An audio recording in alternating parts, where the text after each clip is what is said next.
정청래 의원 모시겠습니다. 네, 여러분 안녕하십니까. 이 시대 참 분석인 및 행동인 정청래입니다. 오늘 보니까 저희 조직에서 많이 나왔네요. 이해찬 총리는 컷오프 동지회 컷오프 동지 회원이고요. 좀 이따 나올 표창원 의원은 징계 동문회 동문입니다. 오늘 뭐 주로 제 조직들이 다 제가 2016년 3월 10일 날 컷오프 됐잖아요. 그리고 저는 컷오프 후 국민 속으로 들어갔잖아요. 2017년 3월 17일은 박근혜가 컷오프 돼요. 그리고 감옥 속으로. 네. 의원님 이 복장이 지금 집회 복장인 거죠? 끝나고 바로 지금 이수신 장군 동상 앞으로. 제가 명량해전 울돌목 전사 들의 모임인 청래당 총재잖아요. 그래서 5시 20분에 지금 집결하라고. 시간이 많다 보니까 무슨 이상한 걸 많이 만들어요. 아니, 지난주에 제가 맨 앞에 가봤어요. 그랬더니 지난주에는 민주노총 깃발이 나가고 횃불 들고 있었잖아요. 민주노총 깃발하고 나란히 청래당 깃발이 우리 최선봉에서거든. 제가 뭐 요즘 뭐 할 일도 그렇게 많지 않고 그래서 할 일도 많지 않고 서울구치소 동문회장에 출마하려고 지금. 서울구치소 김기춘, 조윤선, 좀 이따 들어가는 이제 박근혜, 우병우 뭐 이런 사람들 있잖아요. 자대 후배들이고. 서울구치소 동문회장은 제가 될 가능성이 많은 게 서울구치소 옥중투쟁위원장을 역임한 사람은 저밖에 없습니다. 그 스펙을 내걸어서 서울구치소를 2번 가셨죠? 2번 갔는데 저는 이제 거기가 이제 관구라고 그럽니다. 그래서 1, 2, 3동 합쳐서 1관구, 뭐 2관구 이렇게 하는데 한 사동에 상중, 하 이렇게 있어요. 그리고 1, 2, 3방은 독방. 그리고 한 15방까지는 홍고방. 한 10명에서 15명. 굉장히 자세히 알아요. 네, 있고, 1, 2, 3방 앞에 지필실 있고, 목욕탕 있고. 그리고 이제 좀 가면 운동장이 있는데 비둘기장처럼 돼 있거든요. 삥 둘러싸서 이렇게 부채살처럼 이렇게 잘라가지고 그 안에서 운동을 합니다. 그러니까 지금 김기춘 실장 같은 경우도 거기 와서 하는데 좀 중요한 사범, 시국사범, 뭐 사형수 이런 사람들은 혼자 운동을 합니다. 혼자 심심하겠다. 굉장히 심심해요. 그리고 이제 이 교도관들이 다 개호를 하고 이렇게 하는데 이렇게 부채살처럼 되어 있으면 양쪽에서 배구 시합을 하거든요. 근데 서로 얼굴을 못 보고 손만 이렇게 왔다 갔다. 아, 공만 넘어왔다 갔다 해요? 그렇죠. 얼굴을 못 보죠. 담이 이렇게 높으니까.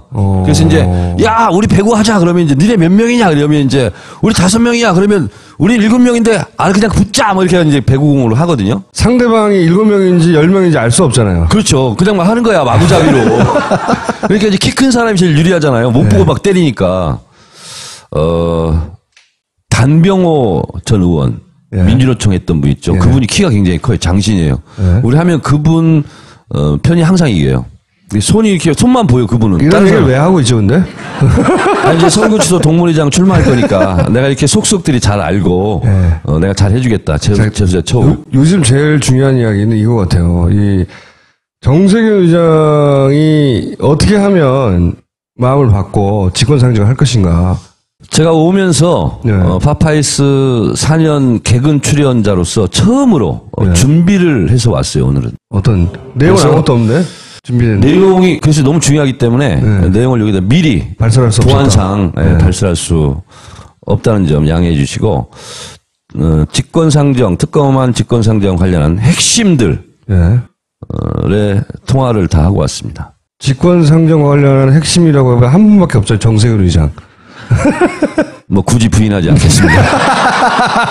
핵심들은 아니고 네. 정세균 의장하고 그 얘기는 좀 여러분들이 좀 애간장이 타도록 좀 맨 마지막에 하고 서울대 한인섭 교수가 페이스북에 써놓은 혹시 모를 꼼수에 대해서 제가 좀 말씀을 드리려고 그러는데요.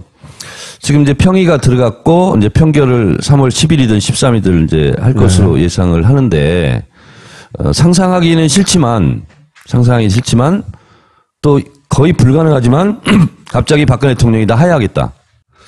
좀 안 할 것 같긴 하지만. 안 할 것 같긴 하지만. 그 성격에. 그렇죠. 그래서 이제 억만분의 1이라도 우리가 그걸 대비한다는 차원에서. 그래서 서울대 한인석 교수가 그 가능성을 써놨습니다. 그럴 경우? 대통령이 물러난다고 하는데. 굳이 뭐 이렇게 평결까지 하고 그러냐. 대상이 없어졌으니까. 기각이나 인용이 아니라 그냥 각하하자. 그러니까 그러니까 각하라는 것은 없던 일로 하자. 예. 그래서 찬성이든 반대든 의견을 안 내는 거죠. 판결을 안 하는 거죠. 예. 그렇게 되고 헌재가 그럼 이제 각하를 해요. 예. 그럼 다시 할 수가 없어요. 재심을. 예. 그 상태에서 하룻밤 지나고 나서 생각해보니까 내가 어제 잘못 얘기한 것 같다. 다시 난 대통령 하겠다. 이러면 어떡하냐. 근데 저는 이건 시중에서 많이 있을 수 있는 얘기인데 저명한 서울대 법대 교수가 이런 가능성을 얼마나 박근혜 대통령에 대해서 못 믿으면 예, 신로가 제로도 아니고 땅을 파고 들어간 거죠. 예, 네. 뭐든 할 것이라고 보는 거지. 억만분의 일 가능성이지만 그렇게 될 경우 그것을 저지할 법적인 장치가 없다는 법의 구멍, 구멍이 있다. 사각지대 이것이 문제라는 거죠. 그러니까 그러면 각하하지 말고 하야를 하더라도 무조건 탄핵 결론 내야 된다는 거죠. 1번 그거죠. 예. 자, 그런데 헌재법과 국회법에서 대통령이 퇴임하는 법적 조항이 없습니다. 아, 만약에 탄핵이 인용이 돼서 이제 그 즉시 인용되는 즉시 이제 대통령에서 면직되는 거죠. 그러면 민간인이에요. 그런데 청와대에서 어떻게 언제까지 나와야 된다 이런 조항이 없다는 거죠. 그런 조항이 없는데 그거는 이제 뭐 대통령직이 아니니까 파면했으니까 대통령이 아닌 건 아닌 거예요. 예. 자, 그런데 헌재의 판결을 논의를 하고 대통령이 나 그만두겠다 했으면 대통령인 거냐 아닌 거냐 법적으로 규명할 장치가 없다는 거예요. 만약에 직장이면 사표를 내고 그걸 수리하면 되는데 본인이 제출할 데가 없죠, 대통령. 제출할 데가 없다는 거죠. 임명권자가 없다는 사실입니다. 이것을 법적으로 지금 법적 장치가 없어요. 자, 그런데 대통령 이하의 사람들, 장관이든 국무총리든 탄핵이 됐어요. 국회에서. 그럼 헌법재판소에 가서 탄핵 심판 과정에 가잖아요. 그럴 경우는 탄핵 심판이 진행 중인 때는 임명권자가 사표 수리를 해서는 아니 된다 하는 조항이 있습니다. 그래서 그 경우는 탄핵 심판 결과에 따라서 파면이 되는 거지 사직서 수리를 하는 게 아니라는 거죠. 그건 규정이 돼 있습니다. 그리고 국회의원과 지방의원 같은 경우도 예를 들어서 탄핵이 된다거나 사임을 한다거나 그러면 그냥 자기가 내가 그만둘게 하고서 그만두는 게 아니에요. 그런 경우는 국회의원의 경우 국회 본회의에서 의결을 합니다. 사직서를 수리할 것인가 말 것인가. 그래서 의결을 통해서 의결이 돼야 사표가 수리되는 거예요. 그런데 대통령은 안 돼 있어요. 그래서요. 법학자의 결론은 뭡니까? 그렇다면 두 가지를 들어서 이걸 해결해야 된다. 4.19 때도 똑같았습니다. 이승만 대통령이 하야 성명을 발표했어요. 그럼 본인은 하야 성명을 발표했지만 그럼에도 불구하고 나 대통령 안 해. 내려왔어. 해도 대통령이에요, 법적으로는. 그렇죠. 이걸 어떻게 해결해야 되냐. 이승만 대통령 당신이 사임을 한다고 하니 사임서를 써서 국회에 제출해라. 그때는 그렇게 해결했다. 당신의 임명권자는 한 사람은 아니고 국민들이다. 그러면 국민의 대표기관인 국회에서 이걸 수리하는 걸로 하자. 그래서 국회에서 표결을 했습니다. 그래서 사임서를 수리했습니다. 의결로서. 그리고서 대통령 지위가 이제 면탈이 된 거죠. 이번에도 그렇게 하면 되겠네요. 그래서 이번에도 그렇게 해야 된다라는 게 이제 법학자들의 해석인데 탄핵 심판이 진행 중이기 때문에 탄핵 심판 중에는 사직서를 수리해서는 안 된다는 법을 준용해서 박근혜 대통령이 꼼수로 사임서를 설령 낸다 할지라도 국회에서는 의결하지 말고 헌재에서 심판으로 선고로서 면탈을 해야 된다. 파면해야 된다. 이런 게 현재 법학자들의 주장입니다. 잘 이해했는데 그건 의원님이 하실 얘기가 아닌 것 같은데. 저희가 궁금한 건 이겁니다. 어떻게 돼요? 직권상정.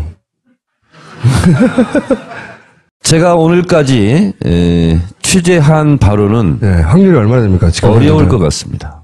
아, 그래요? 네.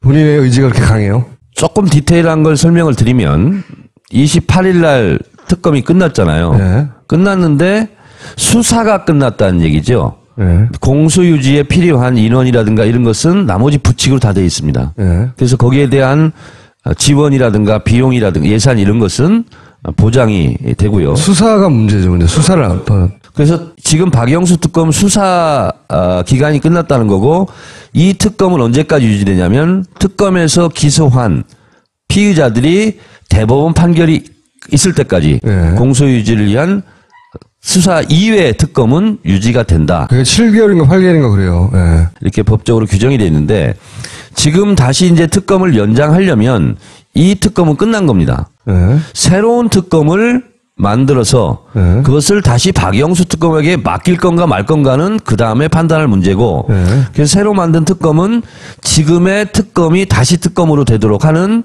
조항까지 다 포함이 있다는 거예요. 네. 그래서 박주민 의원이 냈던 특검안은 2월 28일 이전에 통과돼야 네. 박영수 특검이 승계되는 걸로 네. 됐는데 그건 지나갔고. 이제 끝났어. 새로운 특검안을 만든 거죠 지금. 네. 만들어서 직권상정을 해야 정세균 되는데. 의장한테 지금 요구하고 있는 그런데 상황이죠. 근데 어렵다고 하는 이유는 정세균 의장이 여전히 그것은 원칙에 어긋난다고 이제 하고 있는 상태라는 거죠. 지금 파파이스 녹화하고 있는 지금 3월 1일 오후 5시 현재 정세균 의장과 추미애 대표가 지금 면담하고 있습니다. 그러면 의원님이 하실 수 있는 역할은 없나요? 이해찬 총리와 힘을 합쳐서 이제 내용인즉슨 이겁니다. 제가 이제 정세균 국회의장의 말에 동의하는 것은 아니고 국회의장 측의 입장은 이런 것 같습니다. 천재지변 뭐 이런 것은 물론 아니고 국가 비상사태에 준한다. 네. 하는 해석. 네. 해석에 동의를 하지 않는 거죠. 본인은 국가 비상사태라고 생각하지는 않는다. 네네, 네. 그렇습니다. 일단 거기서부터 막히는 거네요. 네. 본인이 그렇게 생각한다는데 어떻게 평생 정치를 해온 양반이 자기 기준은 국가 비상사태는 아니고 정상적으로 국가가 돌아가고 있다. 이렇게 판단하는 거예요. 그냥 남용 가능성을 내 대에서 끊고 싶다 이거 같아요. 네. 네. 이때까지는 항상 무슨 핑계로든지 간에 하려고 했으면 그 원칙을 어기고 했는데 자기는 어쨌든 검찰도 남아 있으니 그렇게까지 국가 비상사태라고 볼 수는 없다. 이런 정도의 생각이신 것 같은데. 그러니까 이제 이런 거 같습니다. 예, 정의화 의장은 테러방지법 이게 조건도 되지 않는데 이제 했는데 그거는 뭐 일종의 이제 권력의 뭐 이렇게 외압 뭐 이런 거에 의해서 했지만 나는 그런 사람이 아니다. 그러니까. 이런 생각도 이제 있는 것 같아요. 그 생각 자체는 맞는 말이에요, 사실은. 자존심도 워낙 센 분이고. 그런데 저는 특검이 꼭 연장돼야 된다고 생각하거든요. 개인적으로는. 근데 본인도 그것은 동의를 굉장히 하는 입장이더라고요. 특검을 연장해야 되는데 자기가 할 수 있는 합법적인 수단이 없다고 하는 거예요. 특검 연장되면 안 된다고 생각하는 게 아니라. 그리고 이제 또 하나는 이런 게 있는 것 같습니다.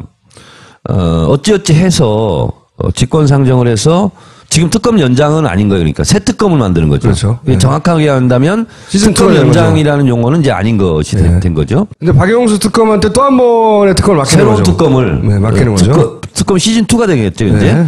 그걸 했을 경우 국회에서 어찌어찌 해서 통과를 시키더라도 황교안이 거부를 해버리면 그렇죠. 거부권을 행사하면 또 낙동강오리할 신세가. 아니, 거부권 행사해서 다시 국회로 돌아와서 그때는 3분의 2. 그때 3분의 2죠. 그러니까 지금 3분의 2가 확보됐잖아요. 문제는. 그러니까 통과시킬 수 있단 말이지. 아니, 그러니까 첫 번째에서 보냈을 때 거부권 행사 다시 돌아왔을 때 3분의 2죠. 그러니까요. 제 말은 뭐냐면 황교안 대행이 거부권을 행사한 다음에 다시 돌아와서 통과시킬 수 있다는 거죠. 여전히. 그때는 국회의장이 그 결론 내는 거 아닙니까? 그래서 제가 저기 의장님 저 응원 문자 많이 받지 않아요? 그랬더니 응원 문자는 없고 1000개 중에 1개 정도 힘내라고 있고 나머지 다 욕하는 거래. 괴로워 죽겠대.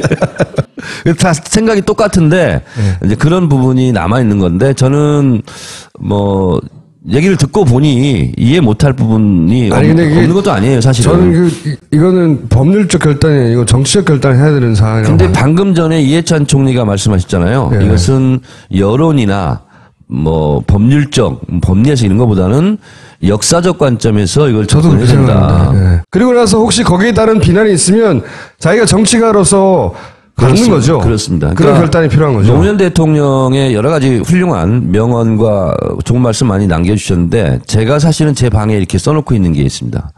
국민의 눈높이보다 역사의 눈높이에 맞춰야 된다.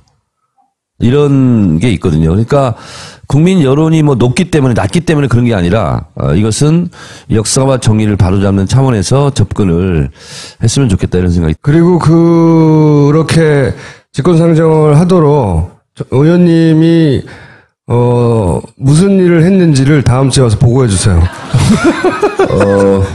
그거는 보고할 만큼 제가 노력을 한번 해보는 걸로 하고, 한 가지 아까 이해찬 총리가 말씀을 하시다가 그냥 웃음으로 끝낸 게 하나 있는데, 2002년도에 후단협 활동이 있었습니다. 네. 그때 이제 지금 보니까요, 2000년 노사모 때 이후에 새롭게 정치에 막 이렇게 관심 갖고 이렇게 행동하시는 분이 많던데, 참고로 말씀드리면 노무현 대통령 후보가 결정이 됐습니다. 민주당에서. 근데 지지율이 떨어졌어요. 그러니까 노무현 대통령 후보를 바꾸려고 낙마시키려고 하는 움직임이 있었습니다. 그냥 말로 노골적으로 할 수 없으니까 월드컵 열기로 정몽준 의원이 뜨니까 거기랑 후보 단위로 하자. 그럼 그 당시 후보 단위라 주장할 때는 뭐 여론조사든 뭐든 하든 노무현 대통령이 그냥 아웃되는 거예요. 정몽준 노무현 대통령이 지는 거였죠. 정몽준 전 의원이 이기는 결과가 계속 나왔죠. 그래서 네. 국회의원 한 3, 40명이 탈당했습니다. 네.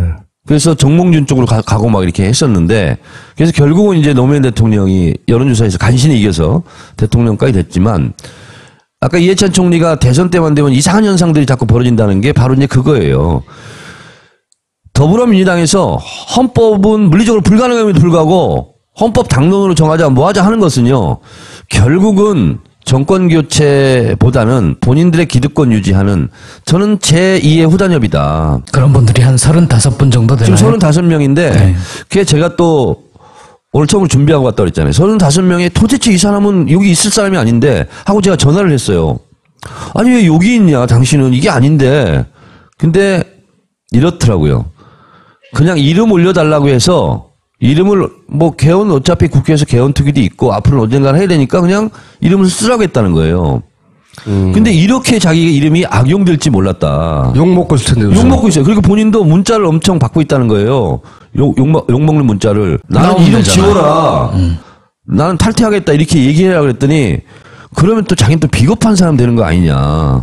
그게 자기도 죽겠다고. 그런 분의 명단도 그럼 다음 주에 조사해서 알려주세요. 그 전화한 분은 이상민 의원이에요.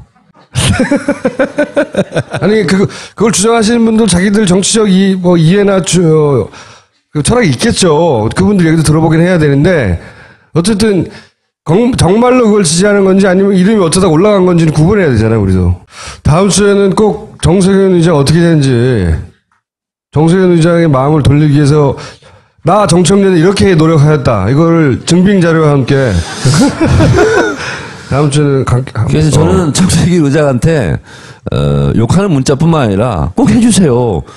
화이팅 응원 문자도 좀 보내면 어떨까 이런 생각이 좀 들어요. 아니 그거는 우리가 알아서 할 테니까 의원님이. 그거는 김종수가 좀 알아서 하는데 어떻게 했는지도 저한테 좀 보고해 주세요.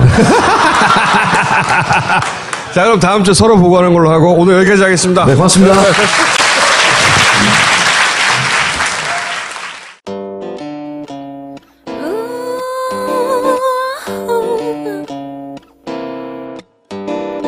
마음 편안히 이너큐, 마음 편안히 이너큐, 먹고 자고 싸고 먹고 자고 싸고 이너큐.